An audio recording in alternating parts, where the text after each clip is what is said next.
아침에 일어나서 발을 딛는데 찌르는 듯한 통증. 다 나았다고 생각했는데 좀 걸었더니 다시 아픈 발바닥. 어느새 한 발 한 발 내디딜 때마다 불편해서 일상생활도 힘드시다고요? 족저근막염. 족저근막염엔 발을 마사지하라고 하는데 아프고 염증이 있는 부위를 마사지하는 게 맞는지 걱정된다고요? 족저근막염이 있으신 분들을 위한 영상을 준비했어요. 평소에 쉽게 따라할 수 있는 그리고 안전하게 관리할 수 있는 방법을 준비해봤으니 함께 해주세요. 염증, 모든 통증은 몸이 보내는 신호인데요. 우리 몸의 근막은 연결이 돼 있어요. 그렇기 때문에 이 종아리에서부터 발까지도 연결이 돼 있죠. 오히려 그 주변에 다른 원인이 되는 근육을 풀어주는 게 중요해요. 그리고 체중을 다 싣는 운동을 하기보다는 내 몸의 부하를 줄여서 타이트해진 근육을 풀어줄 수 있는 스트레칭이 필요합니다. 어디서 종아리 운동, 까치발 딛기 운동을 하라는 얘기를 들은 적이 있으실 거예요. 근데 족저근막염이 있으신 분들은 대체로 몸이 어디 한 곳이 과도하게 긴장된 타이트한 상태이기 때문에 이때 몸의 밸런스가 잘못된 상태에서 체중을 실어서 운동을 하게 되면 부상이 있을 수 있는 거예요. 예를 들어 맨몸 운동, 턱걸이나 팔굽혀펴기는 체중을 온전히 감당해야 돼서 초보자들이 하기는 어려운 운동이죠.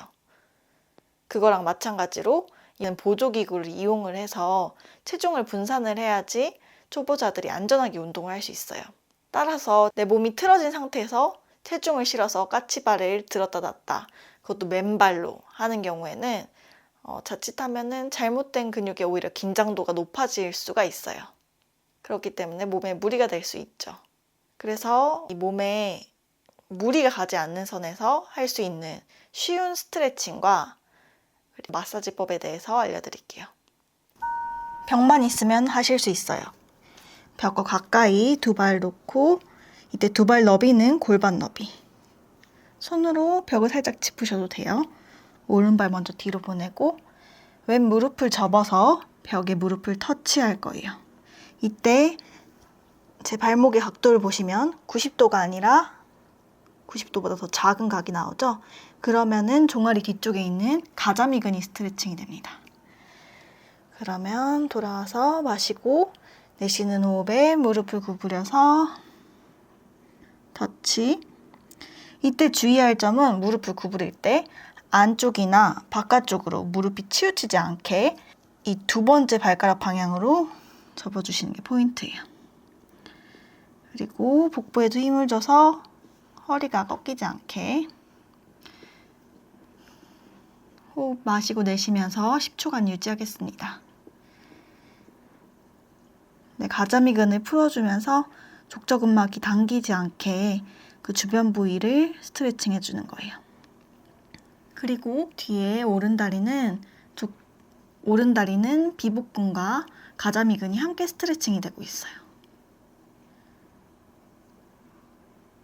마시면서 제자리. 오른발 가져와서 골반 너비 다시 확인해 주시고 발가락 방향도 벽을 향하게. 이번에 왼발 뒤로 보내서 오른 무릎을 한쪽으로 치우쳐지지 않게 두 번째 발가락 방향으로 접어주세요. 똑같이 10초 유지하겠습니다. 이때도 허리가 오리 엉덩이 되지 않게 복압은 잡아주세요. 마찬가지로 오른 다리에 가자미근이 스트레칭이 되고 있고 뒤에 왼 다리는 비복근과 가자미근 모두 스트레칭이 되고 있습니다. 이렇게 해서 족저근막을 직접적으로 스트레칭하지 않고서도 충분히 긴장도를 낮출 수가 있어요. 마시면서 제자리. 이번에는 발을 한 발 너비로 더 멀리 짚어볼게요. 무릎이 안 좋으시거나 통증이 느껴지시면 원래 자리에서 다시 진행해주세요. 저처럼 잘 안 되시는 분들은 좀 더 가까이, 반뼘 가까이 가서 진행하겠습니다. 무릎의 방향 맞춰주시고 터치. 복부에도 힘 주시고 10초간 유지할게요. 연습하다 보면은 한 발자국 거리에서도 무릎을 대고 스트레칭 할 수 있어요. 힘드신 분들 벽 짚어주셔도 괜찮고요. 가자미근을 스트레칭 하면은 발목과 족저근막도 이완이 됩니다.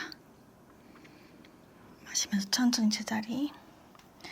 오른발 가져와서 한 발자국 왼발 뒤로, 무릎 접어서 두 번째 발가락 방향으로 터치. 배에도 다시 힘 10초간 유지할게요. 이렇게 간단한 스트레칭이지만 아침에 한 번씩 해주시면은 그날 생활을 하면서도 발바닥의 피로도를 낮출 수가 있어요. 시간을 정해서 꾸준히 해주세요. 예를 들면 아침에 일어나서 나가기 직전에 한다든지. 마시면서 제자리. 무릎 꿇고 바닥에 앉아서 두 손 바닥에 짚어주시고 엉덩이 뒤로 보내서 견자세 만들어줄게요. 이때 한 발 한 발 무릎을 접어서 스트레칭을 할 건데 포인트는 무릎을 접어서 발목의 각도를 이 앞에 스트레칭 했던 것처럼 90도 밑으로 만드는 거예요. 그래서 발 뒤꿈치를 드는 거 아니에요. 이러면 각도가 더 커지죠. 그래서 발 뒤꿈치는 그냥 자연스럽게 떨어지는 정도, 무릎을 구부려서 발목의 각도를 만들어주세요. 그리고 이 상체에 따라오지 않게 손바닥 밀어내고 유지해주신 상태에서 한 발 한 발 무릎을 구부려서 10초씩 스트레치 해줍니다. 이때 가장 좋은 거는 20초 이상 유지하면 더 효과적인데 꾸준히 하는 게 더 중요하기 때문에 힘들면 10초씩 유지해서 점점 시간을 늘려주세요. 고개 힘은 좀 툭 풀어준 상태에서 오른발 먼저 접어서 90도보다 더 적은 각도로 만들어줄게요. 이렇게 되는 게 아니라 발목이 접어지는 거에 초점을 맞춰주세요. 10초 유지하겠습니다. 이것도 마찬가지로 무릎이 접어진 다리에 가자미근이 스트레칭이 되는 효과를 가지고 있어요. 그래서 까치발 드는 운동을 굳이 하실 필요 없이 이 상체와 하체에 체중을 분산시켜 더 좋아요. 발 바꿔서 왼쪽. 이 발 뒤꿈치를 드는 것보다 지그시 발목의 각도를 만들어주는 데 초점을 맞춰주세요. 저는 오른쪽 다리가 더 불편했어요. 일단 동일하게 10초에서 20초. 가능하면 20초간 유지해줍니다.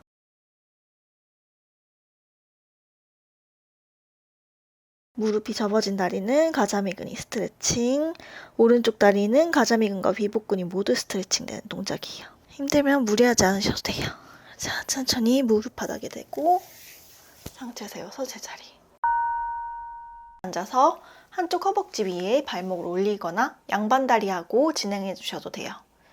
이 발바닥에 있는 족저근막을 직접적으로 이렇게 잡아당겨서 스트레칭하고 눌러서 마사지하는 경우도 있지만 만약 여기 발바닥에 열감이 있거나 염증이 심한 상태라면은 직접적인 자극은 피해 주시는 게 더 나아요.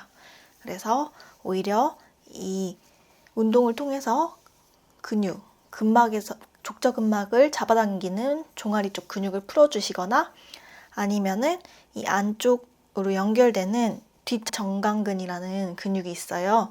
이 정강이 사이에 정강이와 이 사이사이 깊숙한 곳에 눌러보시면 뒷정강근이라는 근육이 있는데 그쪽 근막을 풀어주시면 직접적인 자극을 주지 않고도 이쪽 족저근막의 긴장도를 낮출 수가 있어요. 여기서부터 타이트해져 있어서 그 영향이 발바닥까지 가는 경우가 많기 때문에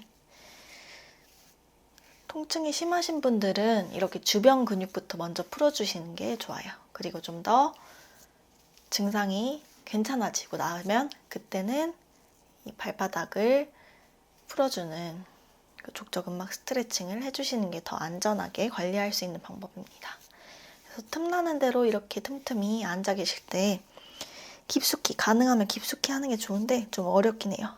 정강이 뼈 안쪽에 깊숙이 눌러서 엄청 아프실 거예요. 제대로 누르면은 여기를 풀어주시는 걸 자주 해주세요. 다시 보여드리면 여기 정강이 안쪽 깊숙하게. 저도 여기가 많이 뭉쳐서 엄청 뻑뻑해서 잘 안 들어가거든요. 잘 스트레칭 해주시는 게 도움이 됩니다. 앞으로도 더 좋은 영상으로 찾아뵐게요. 감사합니다. 나마스테.